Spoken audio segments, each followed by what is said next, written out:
To install AEDs on athletic fields is now one step closer to reality. New legislation would require the life-saving devices at all county-owned facilities in Nassau County. All right, Fox 5's Jody Goldberg introduces us to the mother behind the push for change.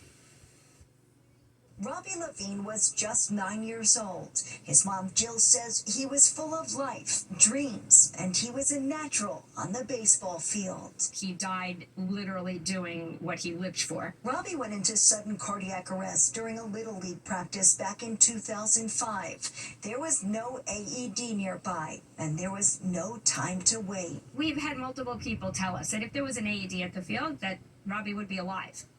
And there wasn't. And he's not. The heartbreak is what drove Levine to create the Robbie Levine Foundation. It's dedicated to ensuring AEDs are available wherever children play, and the nonprofit also raises awareness of the need for training. We have donated probably close to 1,000 AEDs. But now the advocate is pushing for the passage of Robbie's Law that would require an AED at every Nassau County-owned field and court where people play sports. Legislator Seth Kozlow, who's sponsoring the bill, calls AEDs a basic necessity. If something happens, we can't expect them to first get on the phone, call someone from the Parks Department, then locate the AED, which might be on the other side of the park. According to the American Heart Association, every minute without CPR cuts your chance of survival by 10%. But if an AED is used within the first minute, 9 out of 10 people survive. If the AED is there, you have a chance to save a life. But County Executive Bruce Blakeman says Nassau has already taken steps to make AEDs widely accessible. We have AEDs at all our county parks buildings. Every Little League, every hockey league, every basketball league in Nassau County has to have an AED program. Levine says she just wants everyone to be safe. They need to be everywhere. Fighting for change in Robbie's name so no other family has to live the same pain as hers. In Nassau County, Long Island, Jody Goldberg, Fox 5 News. Lifeguards in the Rockaways keeping their eyes peeled. Just how many sharks were spotted in the water over the holiday weekend? All right, health deteriorating in the U.S. The report in the Journal of the American Medical Association found that between 2007 and 2023, children and teens between the ages of 1 and 19 were 80% more likely to die compared to children in other high-income countries. Findings show they're more likely to be obese, have chronic diseases, and mental health issues. The study analyzed records from 10 pediatric health systems and international mortality statistics. Well, a big graduation surprise for 34 Newark high school students. They received a $74,000 contract. It requires them to go to college and then come back to teach in New Jersey. The incentive allowing the grads to get a leg up in preparing for a career in education. Earlier today on the 6 o'clock news, we talked to the superintendent of Newark schools, Roger Leon, and student Leonelis Rodriguez, who's headed to Montclair State University in the fall.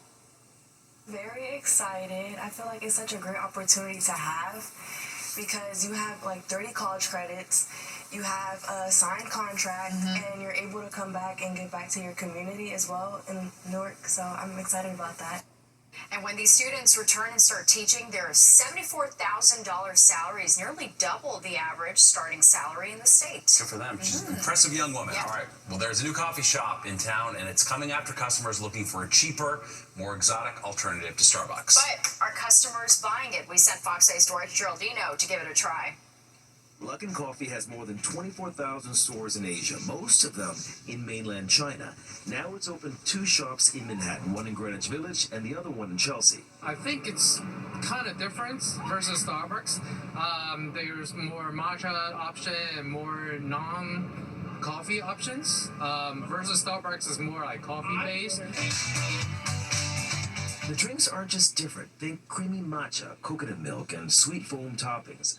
More boba shop than traditional cafe. Luckin Coffee has just opened up in New York, and we think that they're going to take America by storm. Sean Ryan is a marketing expert and author of The Split, where he explains why Chinese consumers are turning away from Starbucks and toward Luckin. Offering decent quality coffee products at 30 to 50% cheaper than Starbucks, He says most customers use the Luckin app to order. That makes things quick, and it gives the company detailed data to guide what it puts on the menu next. Luckin has already become the fastest growing coffee chain in China and a serious rival to Starbucks. Starbucks recently launched a new strategy. They're streamlining their menu, redesigning stores, and trying to get people to stay longer.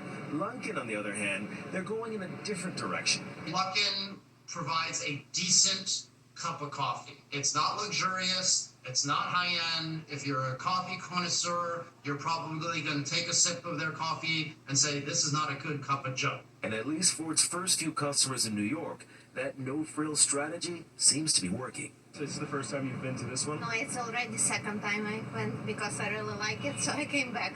In Chelsea, Duarte Geraldino, Fox 5 News. Ton of sugar. Yeah, That's what and that is. they all want that info. All right. Well.